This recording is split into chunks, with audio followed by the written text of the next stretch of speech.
నమస్తే welcome to YNC news ముందుగా headlines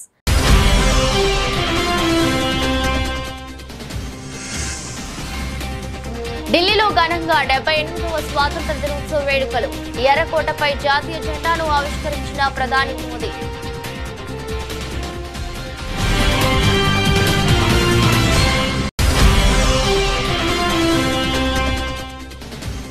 ఎర్రకోటపై జాతినుద్దేశించి ప్రధాని నరేంద్ర మోదీ ప్రసంగం హర్ ఘర్ తిరంగా పేరుతో దేశవ్యాప్తంగా ఘనంగా వేడుకలు జరుగుతున్నాయన్న ప్రధాని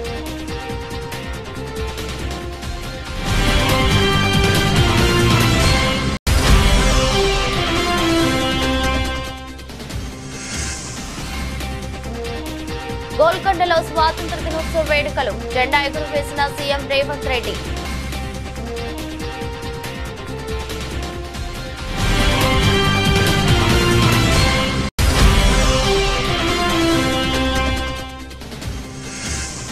వైఎస్ఆర్సీపీ కేంద్ర కార్యాలయంలో ఘనంగా స్వాతంత్ర దినోత్సవ వేడుకలు జాతీయ జెండాను ఆవిష్కరించిన వైఎస్ జగన్మోహన్ రెడ్డి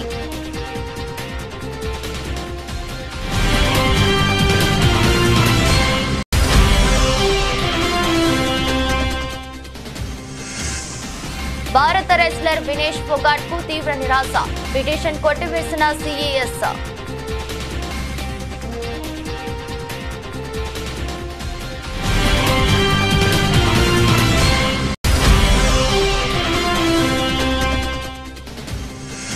కోలుకున్న స్టాక్ మార్కెట్ సూచీలు అంతర్జాతీయ మార్కెట్ల నుంచి సానుకూల పవనాలు స్వల్ప లాభాలతో సెన్సెక్స్ నిఫ్టీ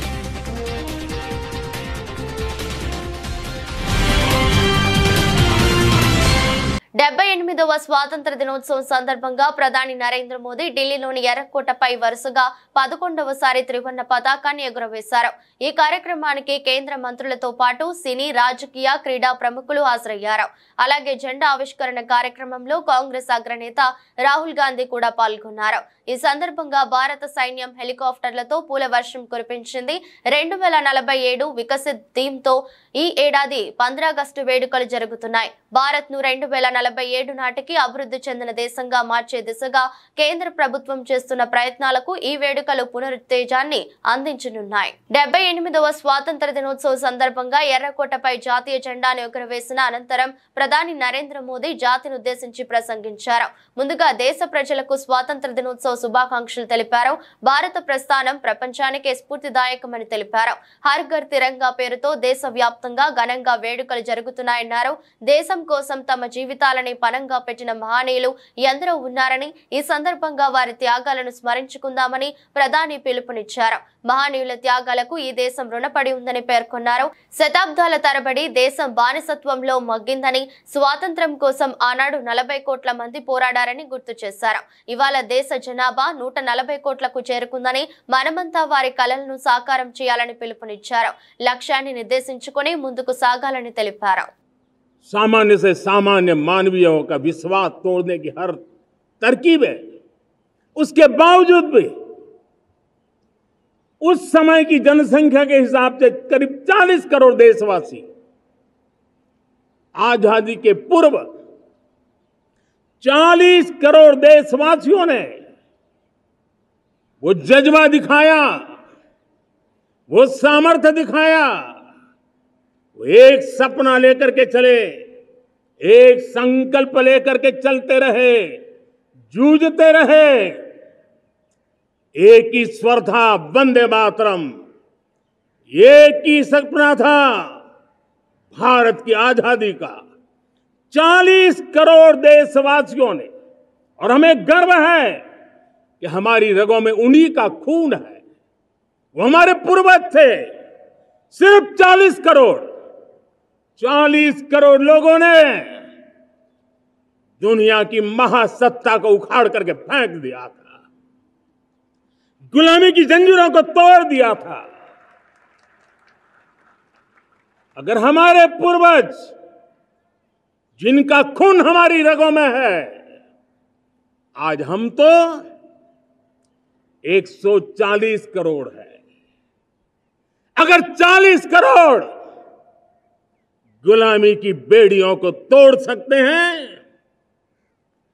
अगर 40 करोड़ आजादी के सपने को पूर्ण कर सकते हैं, आजादी लेकर के रह सकते हैं, तो 140 करोड़ देश के मेरे नागरिक,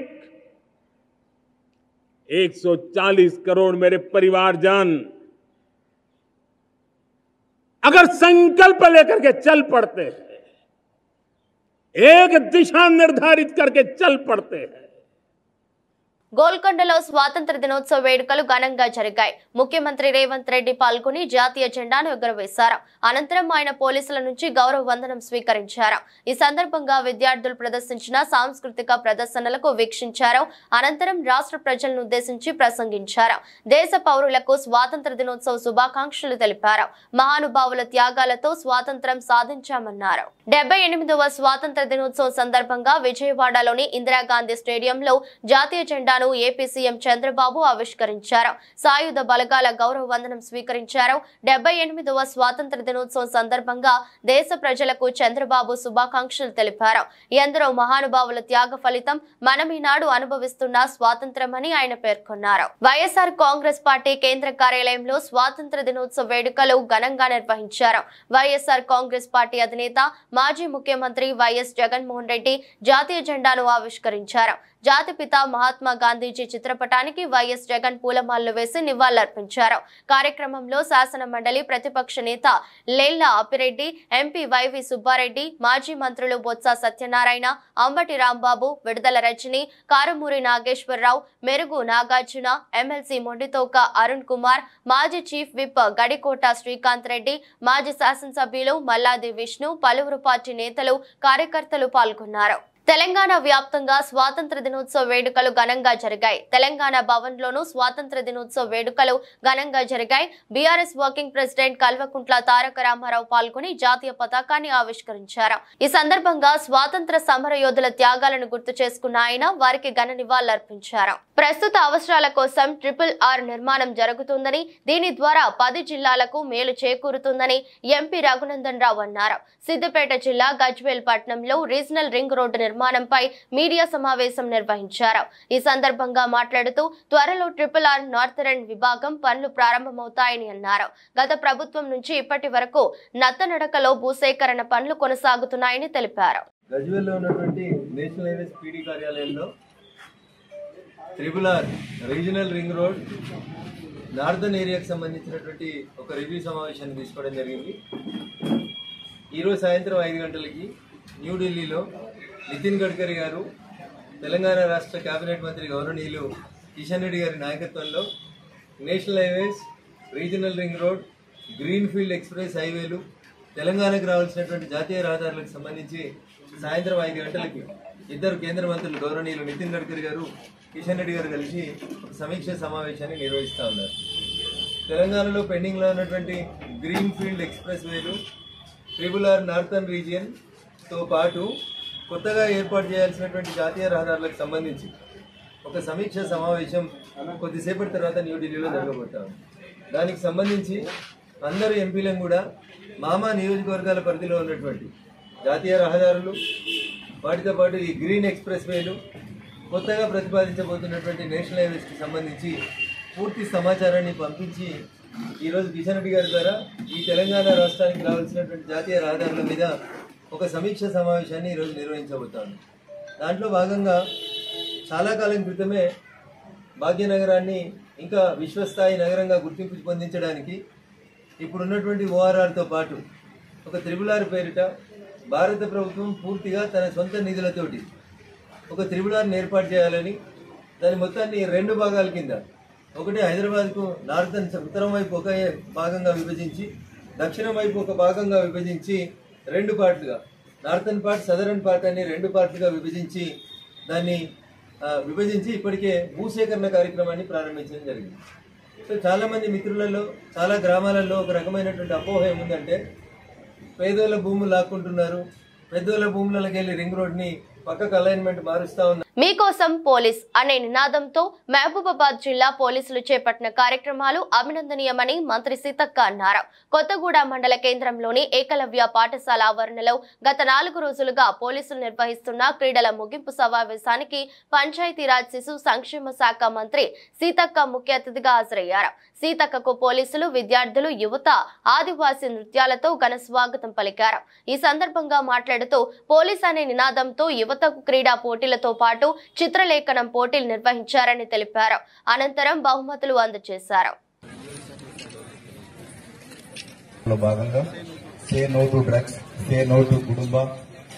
సిఐ గారు, ఏఎస్పీ, డిఎస్పీ, మరి ఎస్పీ గారు, పోలీస్ శాఖ సోదరులందరూ కూడా కలిసి ఆలోచన గాని వారు ఆడే ఆట గురించి అవగాహన చేసుకొని మరి ఈరోజు గేమ్స్ ఏర్పాటు చేసి ఈ ఎండింగ్ డే ముగింపుకు నన్ను పిలవడం నాకు చాలా సంతోషం అనిపిస్తుంది. వారికి ప్రత్యేకంగా మరి మన మహబూబాబాద్ ఎస్పీ గారికి, సుధీర్ కేకన్ గారికి ప్రత్యేక అభినందనలు తెలియజేస్తా ఉన్నాను. దాదాపుగా 3 days 4 రోజుల నుంచి వివిధ ప్రాంతాల నుంచి పాల్గొన్నటువంటి క్రీడాకారులందరికీ హృదయపూర్వక శుభాకాంక్షలు. అంటే ఆటలలో ఓటమి గెలుపు అనేది సహజం. క్రీడ అంటేనే ఒక స్ఫూర్తినిచ్చేది, ఆటలు అంటేనే ఒక స్ఫూర్తి, ఆట అంటేనే ఒక ఫ్లెక్సిబుల్. అంటే ఆటలు అనేది మనకి ఏం సెన్స్ వస్తుంది అంటే ఒక మంచి జాలి, ఒక మనలో ఉన్నటువంటి నైపుణ్యాన్ని మరి ఆడుతూ పాడుతూ చేసుకునే దాంట్లోనే పోటీ పెట్టుకోవడం అనేది ఈ ఆటల పోటీగా ఈ రోజు నిర్వహించడం జరిగింది. మరి ఇంత పెద్ద ఎత్తున క్రీడాకారులను ఇక్కడ సమీకరించడంతో పాటు ముఖ్యంగా మరి డ్రగ్స్ వద్దు, గుడంబ వద్దు, అదేవిధంగా గంజాయి వద్దు, మీ తల్లిదండ్రులు మీ మీద పెట్టుకున్నటువంటి ఆశల్ని నెరవేర్చాలంటే కష్టపడి చదవాలి అనేటువంటి ఒక దృక్పథాన్ని, కాన్సెప్ట్ ఇవ్వడం కోసం మరి వారు ప్రత్యేక చొరవ తీసుకొని కళా బృందాలు కావచ్చు, వాల్ రైటింగ్స్ కావచ్చు, అదేవిధంగా మరి ఇక్కడ మన పోస్టర్స్ కావచ్చు, ఇవన్నీ కూడా చేయడం దేనికంటే ఈ సమాజంలో రోజు రోజుకు పెరుగుతున్నటువంటి మరి డ్రగ్స్, మత్తు, మరి తల్లిదండ్రులకు భారమైపోయేటువంటి జీవితాలు వద్దు, మీలో ఉన్నటువంటి ఇలాంటి నైపుణ్యం ఉంది, ఇలాంటి క్రీడలు మీలో ఉన్నాయి, దాన్ని మీరు చూపించుకోండి, ఇక్కడ మనం ఒక అవకాశం ఇద్దామని వారు ఈరోజు ఈ రకంగా కండక్ట్ చేసి కాంగ్రెస్ పార్టీ తమకు నచ్చింది, పాఠ్య పుస్తకాలలో ప్రచురణ చేసి అదే చరిత్రని ప్రచారం చేశారని బీజేపీ రాష్ట్ర అధికార ప్రతినిధి రాణి రుద్రమ్మ అన్నారు. నెహ్రూకి ప్రధాని పదవి మీద ఉన్న వ్యామోహం వల్లే అఖండ భారతదేశాన్ని 2 ముక్కలుగా విభజించారని ఆమె విమర్శించారు. సిద్దిపేట జిల్లా కేంద్రంలోని శివానుభవ మండపంలో దేశ విభజన మాయని గాయాలపై సెమినార్ లో బీజేపీ రాష్ట్ర అధికార ప్రతినిధి రాణి రుద్రమ్మ పాల్గొన్నారు. హిందువులకు అన్యాయం జరిగితే నాటి నుంచి నేటి వరకు కాంగ్రెస్ పార్టీ, కమ్యూనిస్టు పార్టీలు ఎందుకు మాట్లాడలేదని ప్రశ్నించారు. చిన్నప్పుడైతే ఆగస్టు 15 వస్తుంది, జనవరి 26 వస్తుంది అనగానే ఎక్కడ లేని ఉత్సాహం అంతా వచ్చేది. ఇవాళ స్కూల్ పిల్లలకు అవేం లేవు. ఎందుకు లేవు అంటే ఆగస్టు 15 అయినా జనవరి 26 అయినా హాలిడే కింద అయిపోయింది. హైదరాబాద్ లో పిల్లలకైతే స్కూల్ కు హాలిడే. మరి ఇంకా సిద్దిపేట లాంటి పట్టణంలో ఉన్నటువంటి పిల్లలకు మనం చదువుకున్నప్పటికి ఉన్నటువంటి ఆ అనుభూతి ఉన్నదా లేదా అనేటువంటిది మీ అందరికీ ఎక్కువ తెలియాలి. అసలు ఎవరెవరు అసూలు బాసిండ్రు, ఎవరెవరు పోరాటం చేసిండ్రు, భారతదేశానికి స్వాతంత్రం ఎందుకని అడిగి పోరాటం చేసినాము, ఎవరి వల్ల స్వాతంత్రం వచ్చింది, ఆ వీరులు ఎవరు, అప్పటి నుంచి ఇప్పటి వరకు ఉన్నటువంటి పరిస్థితి ఏమిటి అని ఈ అంశాలన్నిటిపైన ఉపన్యాసాలు, చర్చలు, పోటీలు ఉండే కాబట్టి ఆ రోజు అవన్నీ కూడా మనకు తెలిసింది. కాంగ్రెస్ పార్టీ భారతదేశానికి స్వతంత్రం వచ్చిన తర్వాత మొట్టమొదటిసారిగా అధికారంలో వచ్చినటువంటి పార్టీ కాబట్టి, ఆ తర్వాత 60 సంవత్సరాలు భారతదేశాన్ని పరిపాలించినటువంటి పార్టీ కాబట్టి వాళ్ళు ఏది కరెక్ట్ అనుకుంటే, ఏది ప్రజలకు చెప్పాలనుకుంటే అదే చరిత్రగా రాసి దాన్నే పాఠ్య పుస్తకాల్లో పెట్టిండ్రు. అది మాత్రమే మనం నేర్చుకున్నాం. అది నానానికి ఒకవైపు. అసలు ఈ భారతదేశం అఖండ భారతదేశంగా ఎట్లా ఉన్నది, ఈ భారతదేశం హైందవ దేశంగా ఎట్లా ఉంది, ఈ భారతదేశం ఇవాళ సెక్యులర్ అనేటువంటి పేరు కింద ఈ భారతదేశాన్ని, దీనికి ఉన్నటువంటి రూపాన్ని, రంగుని కాంగ్రెస్ పార్టీ ఎట్లా మార్చింది, అనేటువంటిది చెప్పే ప్రయత్నమే ఇవాళ భారతదేశం అధికారంలోకి వచ్చిన తర్వాత చేస్తున్నటువంటి ప్రయత్నం. ఆ ప్రయత్నంలో భాగంగానే దేశానికి స్వతంత్రం వచ్చినటువంటి సమయంలో అసువులు బాసినటువంటి అమరులందరినీ కూడా ఒకసారి స్మరించుకోవాల్సినటువంటి అవసరం ఉన్నది. నిర్మల్ జిల్లా బాసర ప్రసిద్ధ పుణ్యక్షేత్రమైన జ్ఞాన సరస్వతి అమ్మవారి అనుబంధ దత్తాత్రేయుని ఆలయంలో గుర్తు తెలియని వ్యక్తులు హుండీని పగలగొట్టారు. అంతటితో ఆగకుండా ఆలయానికి సమీపంలో ఉన్న లడ్డు ప్రసాదం కౌంటర్ రూమ్ తలుపులు పగలగొట్టి లోపలికి ప్రవేశించారు. అలాగే ఎవరు గుర్తుపట్టకుండా సీసీ ఫుటేజ్ ను దుండగులు పగలగొట్టారు. నిరంతరం సెక్యూరిటీ సిబ్బంది ఆలయం లోపల బయట విధులు నిర్వహిస్తున్నప్పటికీ అర్ధరాత్రి సమయంలో దొంగలు విడ్డూరం స్థానికులు మండిపడుతున్నారు. ఆలయ అధికారుల సమాచారం మేరకు పోలీసులు రంగంలోకి దిగి డాగ్ స్క్వాడ్ తో తనిఖీలు చేపట్టారు.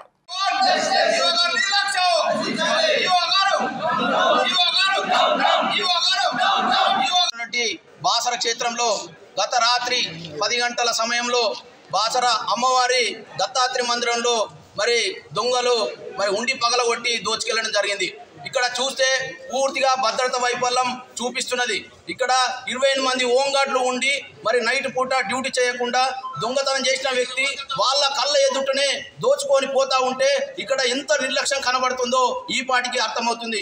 ఈరోజు మా బాసర మండల వాసులం వీడీసీ కమిటీ అందరం కలిసి గ్రామస్తులందరం కలిసి ఈఓ గారికి అదేవిధంగా ఇక్కడ ఎస్ఐ గారికి కూడా మెమోరాండం ఇవ్వడం జరిగింది. అయ్యా మీకు ఒకటే తెలియజేస్తా ఉన్నాం, మీరు ఈరోజు ఇంత పెద్ద టెంపుల్కు రెగ్యులర్ ఈఓ లేడు, మేము ఒకటే బాసర గ్రామస్తులందరం కోరుతా ఉన్నాం, జేసీ టెంపుల్ లాగా కలెక్టర్ స్థాయిలో హోదాలో కూడా మరి ఈవో నియమించాలి. ఇక్కడ భద్రత వైఫల్యం అదేవిధంగా రిటైర్డ్ మిలిటరీతో సహా ఇక్కడ మరి నియమించాలి. లేదు అంటే ఈరోజు చిన్న దొంగతనమే జరిగింది, లేదంటే రేపు అమ్మవారిని కూడా మరి ధ్వంసం చేసి మొత్తం ఆలయాన్ని ధ్వంసం చేసే రకం ఉన్నాయి. కాబట్టి ఇక్కడ తక్షణమే హోంగార్డ్ వ్యవస్థను తీసివేసి మేము ఒకటే గ్రామస్తులను కోరుతా ఉన్నాం, పై అధికారులకు జిల్లా ఎస్పీ గారి కలెక్టర్ కూడా మేము ఒకటే చెప్తా ఉన్నాం. ఈరోజు మా బాసర గ్రామంలోని చాలా మంది యువకులు ఉన్నారు, మరి ఒక్కొక్కరికి హోంగార్డ్కి 28,000 శాలరీ ఇస్తున్నారు. మా గ్రామస్తుడికి మరొక యువకుడికి 9,000 ఇస్తే 8 గంటలు కూడా పనిచేసే రకం ఉన్నారు. కాబట్టి ఈ భద్రత వైఫల్యాన్ని తక్షణమే ఎండగడతా ఉన్నాం. లేని పక్షంలో మా బాసర గ్రామస్తులందరంపై ఇలాంటి దుండగులు ఇంకోసారి జరిగితే మేము మొత్తం కలిసి కలెక్టర్ ఆఫీస్ ముందు ఎస్పీ ఆఫీస్ ముందు మరి బైఠాయించి నిరసన వ్యక్తం చేస్తామని చెప్పి నేను బాసర గ్రామస్తుడిగా మా గ్రామస్తులందరం ఈరోజు కోరుతా ఉన్నాం. ఆలయంలో ఈరోజు దోపిడీ జరిగింది. హుండీలనే పగలగొట్టి దొంగతనం చేయడం జరిగింది. ఇక్కడ సెక్యూరిటీ ఉన్నా కూడా సీసీ కెమెరాలు ఉన్నా కూడా అక్కడ దొంగతనం జరిగిందంటే ఇక్కడ వ్యవస్థ పైన ప్రజలకు ఏ విధమైన నమ్మకం కలుగుతున్నది అన్నది తెలుసుకోవాల్సిన అవసరం ఉన్నది. పక్కనే పోలీస్ స్టేషన్ ఉన్నా కూడా ఇక్కడ సిగ్గుచేటుగా ఉన్నది. బాసర భక్తులందరికీ కూడా అవమానం కలిగినట్లు ఇక్కడ జరిగిన సంఘటన చూస్తే అర్థమవుతుంది. బాసరలో ఉన్న నిరుద్యోగులందరూ కూడా ఇక్కడ ఫ్రీగా భద్రతా లోపం జరిగినట్లు ఈరోజు హుండీలను పగలగొట్టి దొంగలు తీసుకెళ్లడం జరిగింది. ఇక్కడ సెక్యూరిటీ సిబ్బంది ఉంది, సీసీ కెమెరాలు ఉంది. సీసీ కెమెరాలు కూడా కొన్ని లక్షలు పెట్టారు, కానీ ఆ సీసీ కెమెరా నిఘా వైఫల్యమే ఇది దోపిడీకి నిదర్శనంగా కనబడుతుంది. బాసరలో ఉన్న ఆలయ అధికారులు కానీ సెక్యూరిటీ సిబ్బంది కానీ ఏం చేస్తున్నారని భక్తులు ప్రశ్నిస్తున్నారు. ఇక్కడైనా కట్టుదిట్టంగా హిందూ దేవాలయాలను పరిరక్షించాల్సిందిగా కోరడం జరుగుతుంది. విజయవాడ నడిబొడ్డులోని అంబేద్కర్ సామాజిక న్యాయ మహాశిల్పంపై దాడికి పాల్పడటం చాలా దారుణమని, ఈ ఘటనను ప్రజాస్వామ్యవాదులంతా తీవ్రంగా ఖండించాలని రాజమండ్రి పార్లమెంటరీ నియోజకవర్గ వైఎస్ఆర్సీపీ ఇన్ఛార్జి డాక్టర్ గూడూరి శ్రీనివాస్ అన్నారు. ఈ సంఘటనపై ఎప్పటికీ సీఎం గాని డిప్యూటీ సీఎం గాని స్పందించకపోవటం మరింత దారుణమన్నారు. విజయవాడలో అంబేద్కర్ మహానీయుని విగ్రహ దాడికి పాల్పడిన ఘటనపై వైఎస్ఆర్సీపీ శనివారం సాయంత్రం రాజమహేంద్రవరంలోని క్వారీ జంక్షన్ లో కొవ్వొత్తులతో నిరసన ర్యాలీ నిర్వహించింది. ఈ సందర్భంగా డాక్టర్ గూడూరి శ్రీనివాస్ మాట్లాడుతూ రాష్ట్రంలో ఎన్డీఏ ప్రభుత్వం సాగిస్తున్న అరాచకాల నుంచి ప్రజల దృష్టి మళ్లించడానికి భారత రాజ్యాంగ నిర్మాత డాక్టర్ బిఆర్ అంబేద్కర్ విగ్రహంపై టీడీపీ మూకలు దాడి చేశారని ఆరోపించారు. ఏలూరు జిల్లా నూజివీడులోని సబ్ కలెక్టర్ కార్యాలయం, నూజివీడు పట్టణ పోలీస్ స్టేషన్లలో మరియు అధికారిక కార్యాలయాల్లో 78వ స్వాతంత్ర వేడుకలు ఘనంగా జరిగాయి. నూజివీడు సబ్ కలెక్టర్ కార్యాలయంలో ఆర్డీఓ భవానీ శంకరి జాతీయ పతాకాన్ని ఆవిష్కరించి పతాకానికి గౌరవ వందనం చేశారు. నూజివీడు పట్టణం పోలీస్ స్టేషన్లో సిఐ మూర్తి పతాకాన్ని ఆవిష్కరించి గౌరవ వందనం చేశారు. నూజివీడు రూరల్ సిఐ కొప్పిశెట్టి రామకృష్ణ జాతీయ పతాకాన్ని ఆవిష్కరించారు. ఎంతో మంది స్వాతంత్ర సమరయోధుల త్యాగ ఫలితంగా భారతదేశానికి స్వాతంత్రం సిద్ధించిందని, స్వాతంత్రం ద్వారా ప్రజలకు సమానంగా అన్ని లభించాయని అధికారులు తెలిపారు. అనకాపల్లిలో 78వ స్వాతంత్ర దినోత్సవ వేడుకలు ఘనంగా నిర్వహించారు. జిల్లా కేంద్రమైన అనకాపల్లి పట్టణంలోని ఎన్టీఆర్ స్టేడియంలో ఏర్పాటు చేసిన స్వాతంత్ర దినోత్సవ వేడుకల్లో రాష్ట్ర హోంమంత్రి వంగలపూడి అనిత ముఖ్య అతిథిగా పాల్గొని జాతీయ పతాకాన్ని ఆవిష్కరించి పోలీసుల గౌరవ వందనం స్వీకరించారు. ఈ సందర్భంగా హోంమంత్రి అనిత మాట్లాడుతూ జిల్లా కేంద్రంలో స్వాతంత్ర దినోత్సవ వేడుకలలో పాల్గొనడం సంతోషంగా ఉందని, అలాగే స్వాతంత్ర్యం కోసం జరిగిన పోరాటంలో అనకాపల్లి జిల్లా నుండి కూడా స్వాతంత్ర సమరయోధులు పాల్గొన్నారని అన్నారు. ఈ వేడుకలలో జిల్లా కలెక్టర్ విజయకృష్ణన్, జిల్లా SP Deepika Patil, MP CM Ramesh, MLA Konathala Ramakrishna, అధికారులు, విద్యార్థులు, స్థానిక ప్రజలు పాల్గొన్నారు. 78వ స్వాతంత్ర దినోత్సవ వేడుకలను పురస్కరించుకొని గురువారం ఉదయం రాజమహేంద్రవరం జిల్లా కోర్టు ఆవరణంలో జిల్లా ప్రధాన న్యాయమూర్తి గంధం సునీత జాతీయ జెండాను ఎగురవేసి గౌరవ వందనం చేశారు. ఈ సందర్భంగా ప్రధాన న్యాయమూర్తి గంధం సునీత మాట్లాడుతూ ఎందరో స్వాతంత్ర సమరయోధుల త్యాగాల ఫలితమే నేడు మనం ఈ స్వాతంత్ర ఫలాలను అనుభవించగలుగుతున్నామని, మనమందరం వారికి రుణపడి ఉంటామని తెలిపారు. ఇదే స్ఫూర్తితో ప్రతి కోర్టులోనూ ఉండే విభాగంలో ప్రతిబింబించే విధంగా పనితీరు ఉండాలని ఆమె గుర్తు చేశారు. స్వాతంత్ర్యం వచ్చి 77 సంవత్సరాలు పూర్తి చేసుకుని 78వ సంవత్సరంలో అడుగుపెట్టాము. ఈ సందర్భంగా మనము ఇంత స్వేచ్ఛగా జీవితాన్ని గడుపుతున్నామంటే అన్ని రకాలుగా ఎంతో మంది అమరవీరులు వాళ్ళ ప్రాణాన్ని త్యాగం చేసి మనకు స్వాతంత్ర్యాన్ని తీసుకురావడం జరిగింది. మనం స్వాతంత్ర దినోత్సవం జరుపుకుంటున్నాము అంటే వచ్చి జెండా ఎగిరేసామా వెళ్ళామా అన్నట్లుగా ఉండకూడదు. నేను ఇక్కడికి వచ్చిన దగ్గర నుంచి కూడా అదే రకమైన వాతావరణాన్ని క్రియేట్ చేసి ఇక్కడ ప్రతి కోర్టులో ఉండే ప్రతి ఇంచ్ కూడా ఆ పేట్రియాటిక్ ఆ ఫీలింగ్ అనేది ఇన్కల్కేట్ అయ్యేలాగా ప్రతిబింబించేలాగా ఇక్కడ డెకరేషన్ అది కూడా చేసి స్టాఫ్ కానివ్వండి, అడ్వకేట్స్ దీనికి చాలా అసిస్ట్ చేసి ప్లస్ కావాల్సిన మెటీరియల్ కూడా తీసుకొచ్చి నైట్ అంతా ఉండి చక్కగా డెకరేట్ చేస్తున్నారు. మనము హిందువులుగా లేదా క్రిస్టియన్స్, ముస్లిమ్స్ మనకు సంబంధించిన పండుగల్ని సెలబ్రేట్ చేసుకుంటాము. అది ఇంట్లో మనందరం చేసుకుంటాం. కానీ ఇదేంటంటే జాతీయ పండుగ. మనకి నరనరాల్లోంచి గూస్ బంప్స్ వచ్చి లాగా మనం నేషనల్ యాంథమ్ కానివ్వండి, వందే మాత్రం కానివ్వండి, అది ఎందుకు ఎలా వచ్చింది అనే దాన్ని అర్థం చేసుకుంటూ నరనరాల్లో జీర్ణించుకునేలాగా మనం ఎవరి ఇండిపెండెన్స్ డే కానీ, రిపబ్లిక్ డే కానీ ఇలాంటి నేషనల్ ఫెస్టివల్స్ అనేవి తప్పకుండా జరుపుకోవాలి. ఫ్యూచర్ ఇంకా జనరేషన్ కి అసలు దీనిలో ఉన్నది ఏంటి, మనం ఏదో ఆగస్ట్ 15 వస్తే ప్రోగ్రామ్స్ చేస్తాం, ర్యాలీస్ చేస్తాం ఎట్లా అనేది కాకుండా అసలు ఎందుకు ఇంత బాగా సెలబ్రేట్ చేసుకోవడానికి కారణం ఏంటి అనేది కూడా వాళ్ళకి ఆ రీజన్స్ అన్ని ఎక్స్ప్లెయిన్ చేస్తూ చక్కగా మనకి మంచి సౌభ్రాతృత్వంతో మనకి ప్రియాంబుల్లోనే ఉంది సెక్యులరిజం కానీ, డెమోక్రటిక్ కానీ, సోషలిజం కానీ అన్ని కూడా ఇంకల్కేట్ చేసుకుని బ్రదర్లీహుడ్ గా ఉంటూ చక్కటి మన ఇన్స్టిట్యూషన్ కి మన తరపు నుండి కూడా మన ఈస్ట్ గోదావరి న్యాయ వ్యవస్థ నుండి మంచి పేరెడితే ఆటోమేటిక్ గా హైకోర్టులో one of the part of our district అవుతుంది కాబట్టి అక్కడ కూడా మన న్యాయ వ్యవస్థ ప్రతిభ ఇన్వడింపు చేసేలాగా మీరందరూ కూడా మన రాజ్యాంగానికి లోబడి చక్కగా వర్క్ చేసి మన ఇన్స్టిట్యూషన్ కి డెడికేటెడ్ గా ఉంటారని చెప్పి మీ అందరికీ కూడా ఇంకొకసారి మనస్ఫూర్తిగా స్వాతంత్ర దినోత్సవ శుభాకాంక్షలు. స్వాతంత్ర దినోత్సవం రోజున అక్రమంగా మద్యం అమ్మకాలు చేసేందుకు వైన్ షాప్ తో కుమ్మక్కై విక్రయిస్తున్న 2,86,590 రూపాయల విలువ గల మద్యంను commissioner of police Warangal Amber Kishore ఆదేశాల మేరకు పట్టుకున్నారు. విశ్వసనీయ సమాచారంతో టాస్క్ ఫోర్స్ మరియు మిల్స్ కాలనీ పోలీసులు మిల్స్ కాలనీ పిఎస్ పరిధిలోని సకరేషి కుంట ఎస్సీ కాలనీలో స్వాతంత్ర దినోత్సవం రోజు మద్యం అమ్మకూడదు అనే ఉత్తర్వులను ఉల్లంఘిస్తూ మద్యం విచ్చలవిడిగా విక్రయాలు చేస్తున్న బెల్ట్ షాప్ పై దాడి చేయగా అక్రమ మద్యాన్ని స్వాధీనం చేసుకున్నారు. అక్రమ మద్యం పట్టుకోవడంలో ప్రతిభ కనబర్చిన A Madhusudan, ACP task force ఇన్స్పెక్టర్లు S Ravikumar, M Ranjit Kumar, SI Sharath Kumar, task force సిబ్బంది మరియు మిల్స్ కాలనీ పిఎస్ సిబ్బందిని commissioner of police Warangal Amber Kishore అభినందించారు. కలియుగ వైకుంఠంగా విరాజిల్లుతున్న తిరుమల శ్రీ వెంకటేశ్వర స్వామి వారికి నిత్యం లక్షలాది మంది దర్శించుకొని మొక్కుబడులు చెల్లించుకుంటుంటారు. తాజాగా ప్రముఖ సినీ హీరో మహేష్ బాబు కుటుంబ సభ్యులు శ్రీవారిని దర్శించుకునేందుకు తిరుమలకు చేరుకున్నారు. అలిపిరి నడక మార్గంలో మహేష్ బాబు అర్ధాంగి నమ్రత శిరోద్కర్, కుమారుడు గౌతమ్, కుమార్తె సితారా తిరుమలకు చేరుకొని మొక్కుబడులు చెల్లించుకున్నారు. ముందుగా నమ్రత శిరోద్కర్ నడక మార్గంలో మెట్లకు పూజలు చేస్తూ కొబ్బరికాయ కొట్టి కర్పూరం వెలిగించి నడక మార్గంలో స్వామివారి దర్శనానికి బయలుదేరారు.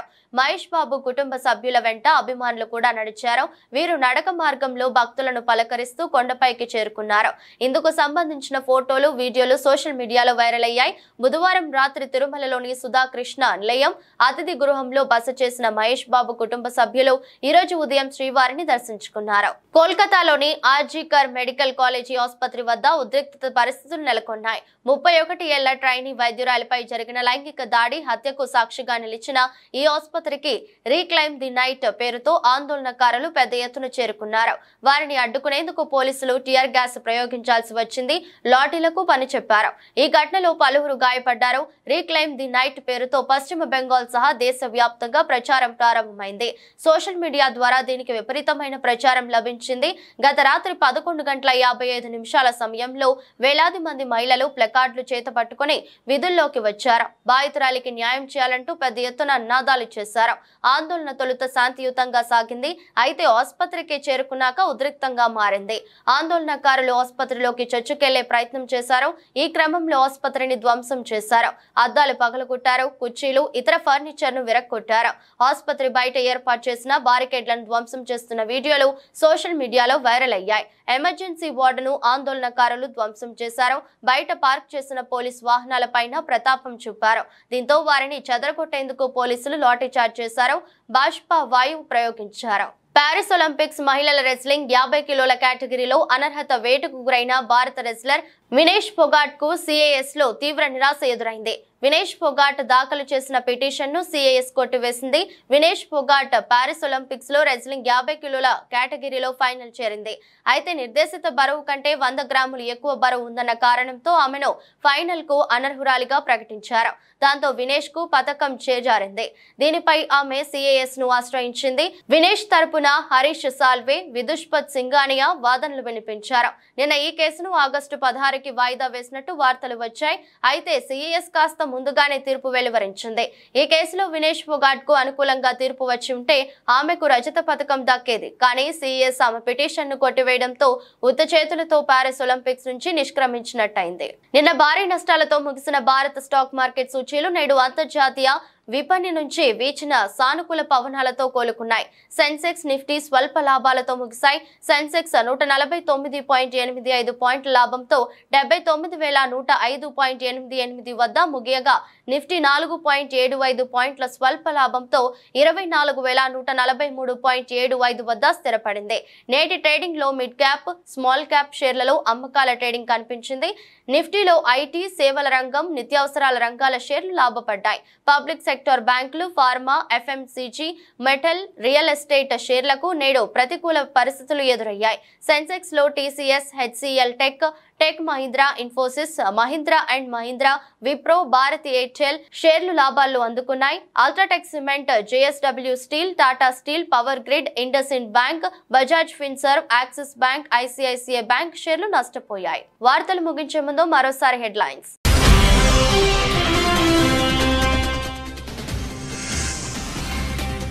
ఢిల్లీలో ఘనంగా 78వ స్వాతంత్ర దినోత్సవ వేడుకలు. ఎర్రకోటపై జాతీయ జెండాను ఆవిష్కరించిన ప్రధాని మోదీ.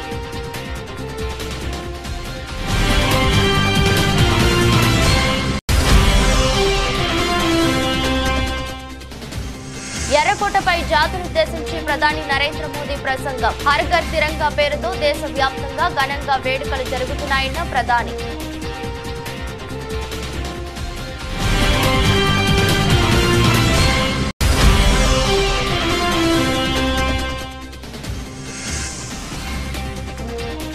గోల్కొండలో స్వాతంత్ర దినోత్సవ వేడుకలు. జెండా ఎగురవేసిన సీఎం రేవంత్ రెడ్డి.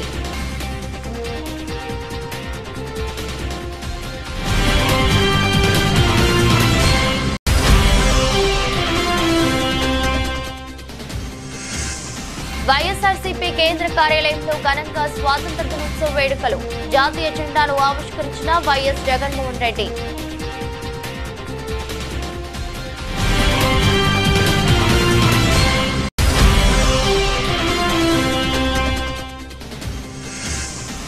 భారత రెస్లర్ వినేష్ ఫోగాట్ కు తీవ్ర నిరాశ. పిటిషన్ కొట్టివేసిన సిఈఎస్.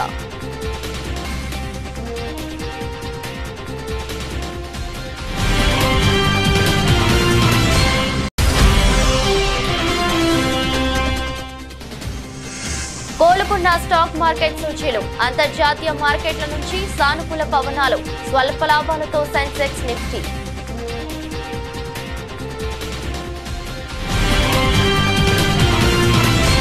ఇది రోజు బులెటిన్. మరో బులెటిన్లో మళ్ళీ కలుద్దాం. అంతవరకు సెలవు. నమస్కారం.